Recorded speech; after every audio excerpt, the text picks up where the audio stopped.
한국이 일본보다 잘 살고 대만은 한국보다 훨씬 더 잘 산다? 그리고 이 서열에서 1, 2, 3위의 격차는 앞으로도 점점 더 벌어질 것 같다? IMF가 이달 중순에 올해 상반기 시점에서 살펴본 세계 경제 전망을 내놨는데요. 안 그래도 걸핏하면 비교 선상에 오르는 한국, 일본, 대만의 지금 경제에 대해서 이런 인상을 갖게 하는 통계들이 잡혔습니다. 관련 기사들도 꽤 보셨을 겁니다. 결론부터 말씀드리면 IMF의 숫자들이 가리키는 이 서열은 코끼리 한 마리에서 다리 한쪽 정도의 진실을 담고 있습니다. 각국의 1인당 GDP를 기준으로 매겨진 이 순위가 지금의 우리에게 의미하는 것들이 분명히 있지만요. 한국, 일본, 대만을 둘러싼 지금의 경제 상황들을 제대로 이해하려면 이 숫자들이 가리고 있는 맥락들을 뒤집어 볼 필요도 있다는 겁니다. 정말 우리는 일본엔 앞서고 대만엔 뒤지기 시작했을까? 지금 가장 궁금한 경제 이슈를 똑소리나게 짚어드리는 똑소리 2 권혜리 기자입니다.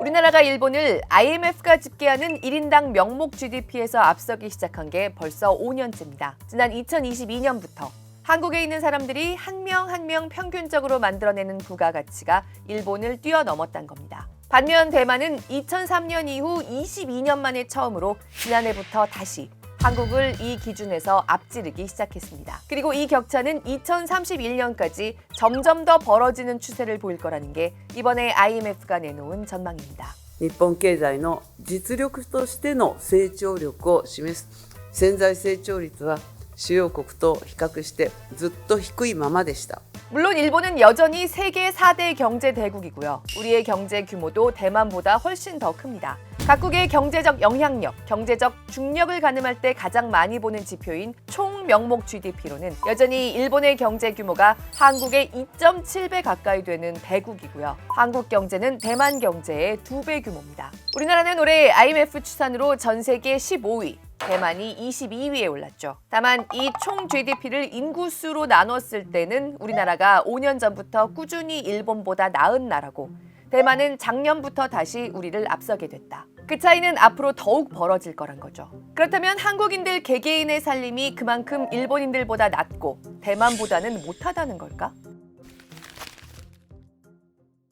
그렇지 않습니다. 사실 보통 사람들이 체감으로 잘 산다 할 때의 느낌, 누가 더 잘 산다 할 때의 기준들을 이런 거시지표를 통해서 비교해보고 싶다면요. 1인당 GDP는 번지수를 잘못 찾은 지표입니다. 그보다는 가계의 자산 규모나 가처분 소득, 실질 소비 규모를 비교하는 게 적절할 겁니다. 그래서 오늘 한국, 일본, 대만의 1인당 GDP 격차가 뜻하는 바를 살펴보기 전에 한국인, 일본인, 대만인의 자산을 먼저 비교해 보려고 합니다. IMF의 통계뿐만 아니라 OECD와 월드뱅크, UN의 최신 집계를 모두 가져다가 개인들의 부에 대한 보고서를 해마다 만드는 UBS의 연간 보고서가 이럴 때 널리 쓰입니다. 나라가 가진 돈은 다 빼고 개인들의 자산, 그것도 국민연금 같은 공적연금도 빼고 집계하거든요. 이걸로 보면 한국이 평균 순자산으로는 2022년에 처음으로 일본을 앞지르기 시작했습니다.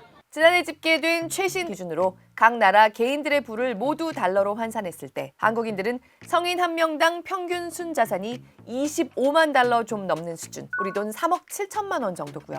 일본인들은 3억 300만 원 정도라는 겁니다. 가구당도 아니고 인당으로 본 것인데다가 빚은 모두 제하고 나서도 남는 순자산만 봤을 때 이렇다고 하니까 한국인이나 일본인이나 이렇게 부자가 많나 싶죠. 이재용 삼성전자 회장이나 BTS 멤버 같은 사람들을 모두 포함해서 평균을 낸 거기 때문에 평균의 함정은 고려할 수밖에 없는데요. 이보다 좀 더 보통 사람들의 눈높이에 맞는 기준은 중위 순자산일 겁니다. 우리나라 성인들을 순자산 규모 순서대로 한 줄로 쭉 서게 했다고 봤을 때 딱 정가운데에 서게 되는 사람이 가진 것만큼이 얼마냐. 이 기준으로 한국이 일본을 앞지르는 모습은 지난해 나온 집계에서 처음으로 나타났습니다.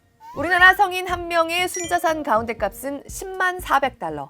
우리 돈 1억 5,400만 원 정도고요. 일본인들은 1억 5,100만 원 정도입니다. 빚을 다 갚고도 이 정도의 순자산을 갖고 있으면 한국과 일본에서 딱 중간 정도라는 겁니다. 중위 자산과 평균 자산의 격차가 클수록 부의 쏠림이 큰 나라라고 볼 수 있기 때문에 일본인들이 한국인들보다 비교적 더 고르게 자산을 갖고 있다. 일본인들이 좀 더 고르게 잘 산다고 볼 수도 있습니다. 그렇다면 대만까지 비교해보면 어떨까? 대만이 최근 몇 년간 꾸준히 일본과 한국을 앞질러 온 건 사실입니다. 이제 대만 사람들의 평균 순자산은 성인 기준으로 31만 달러, 1인당 4억 6,600만 원 정도입니다. 중위 순자산 기준으로는 1억 7천만 원 정도로 집계됐습니다. 다만 2021년까지만 해도 일본인들의 순자산이 대만보다 더 많았고요. 중위 순자산 기준으로 보면 2023년까지도 엇비슷한 모습을 보였습니다. 그만큼 대만은 잘 사는 사람들 위주로 잘 사는 부의 쏠림이 더 심한 나라라는 거죠. 실제로 부의 불평등 정도를 평가했을 때 한국, 일본, 대만 중에서 대만이 가장 심하고 그 다음 한국, 일본 순으로 꼽혔는데요. 전 세계적으로 보면 대만도 사실 부의 쏠림이 심한 편은 아니지만 이 세 개의 경제만 놓고 봤을 때는 그렇다는 얘기입니다. 그런데 여기서 하나 짚고 넘어가야 하는 게요. 한국인들은 최근 5년간 국민들의 자산 수준으로 봤을 때 전 세계에서 가장 부유한 최상위 25개 나라 중에서도 가장 빠른 속도로 부유해진 사람들이다 라는 게 UBS의 분석입니다. 5년간 무려 44%나 한국인들의 평균 순자산이 증가했다. 우리가? 왜일까?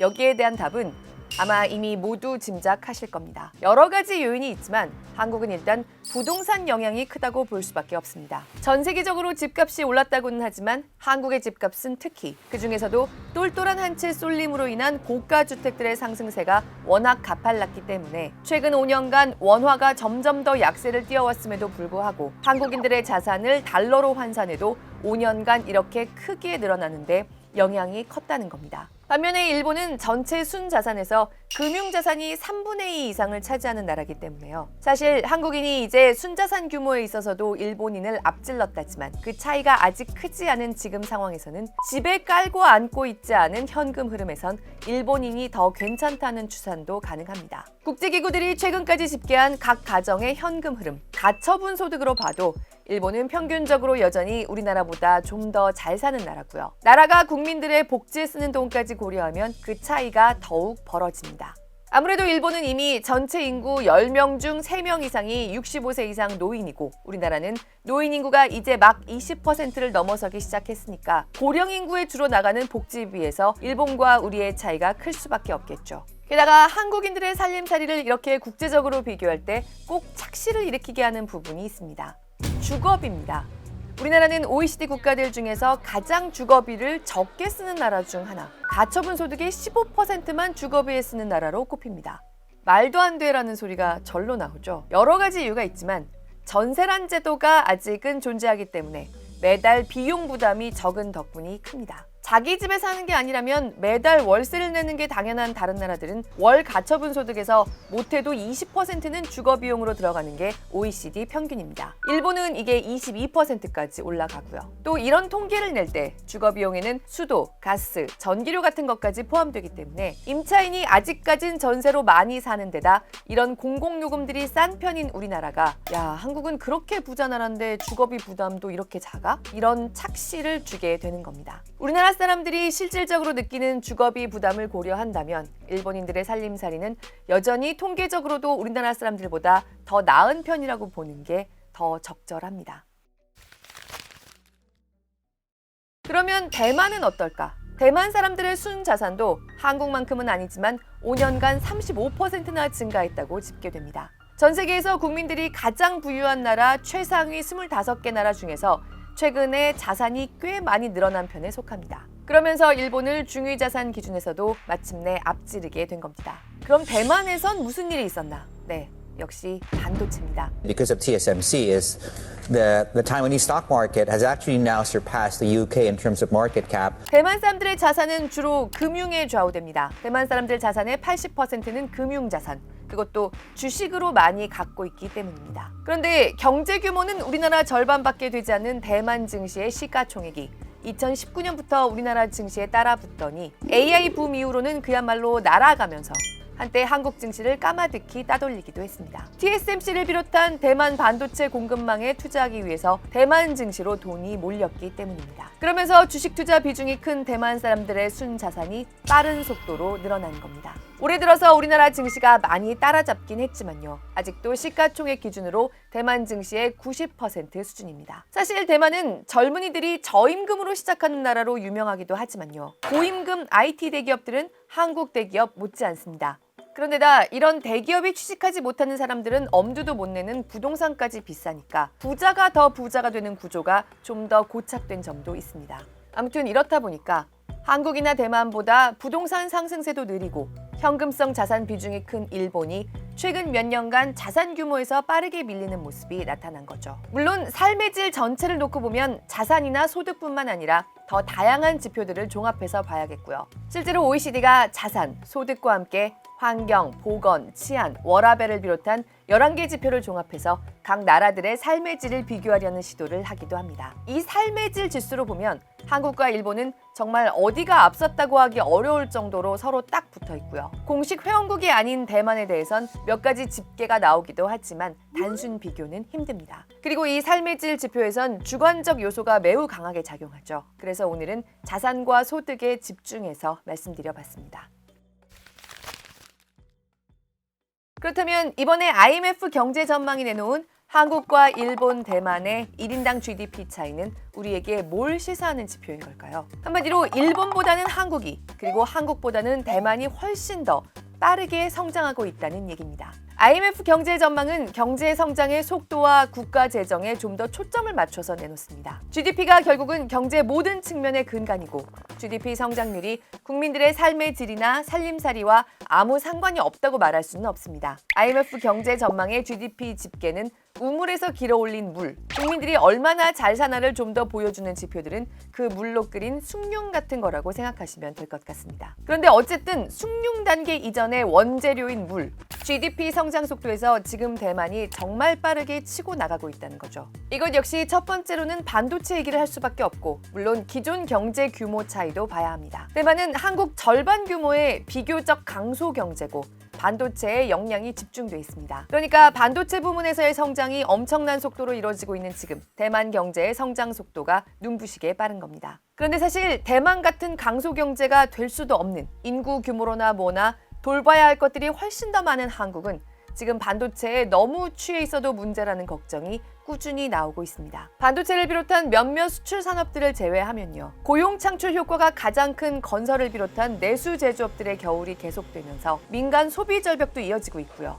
그게 자영업의 비명으로 이어집니다. 결국 수출 기업 몇몇은 날아가는데 내수 부진에 투자는 숨죽인 상태. 이렇게 이원화된 상태가 이어져서는 아무리 반도체에서 폭죽이 터진다고 해도 저성장을 면할 수 없다는 겁니다. 한국보다 작은 반도체 국가 대만의 성장 속도가 우리보다 빠른 건 어쩌면 당연할 수 있습니다. 하지만 우리가 반도체를 제외한 다른 부문에서도 어느 정도 성장을 골고루 담보하고 있을 때나 그게 자연스러운 모습이라고 넘어갈 수 있는 문제지, 지금은 그런 위로가 사치라는 겁니다. 일본이 한국보다 먼저 겪은 고령화도 문제입니다. 1인당 GDP에서 일본이 한국에 밀리기 시작한 건 그만큼 인구에서 일하는 사람의 비중이 적을 수밖에 없는 초고령 단계에 먼저 접어든 탓도 큽니다. 그런데 한국은 전 세계에서 가장 빠른 속도로 늙고 있는 나라죠. 이 상황을 타개하지 못하면 우리 1인당 GDP가 늘어나는 속도는 앞으로 점점 더 느려질 일만 남았다는 겁니다. Adult diapers exceed the baby diapers. Yeah, we're there.